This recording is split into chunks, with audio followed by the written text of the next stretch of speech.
আসসালামু আলাইকুম। বিরিয়ানি করার জন্য আলু ভেজে রেখেছি, তাতে বেরেস্তা বানিয়ে রাখলাম। এরপর মাংসটা করার জন্য পেঁয়াজ তেলে দিয়ে একটু লাল লাল হয়ে আসলে মাংসটা দিয়ে দিলাম। তারপর পানি ফুটন্ত করে তাতে গোটা গরম মশলা দিয়ে চাল দিয়ে দিলাম। তারপর ভাতটা কষিয়ে নেওয়া হলো। এবার বিরিয়ানি সাজার জন্য ভাত দিয়ে দিলাম। তারপর চিনি অপশনাল, আপনারা দিতেও পারেন, নাও দিতে পারেন। মাংসটা দিয়ে দিলাম, আলু দিয়ে দিলাম,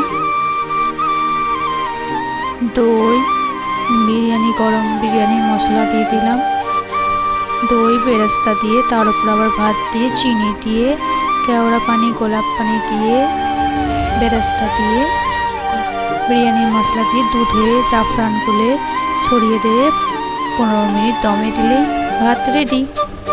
পরিবেশন করুন সালাদের সাথে।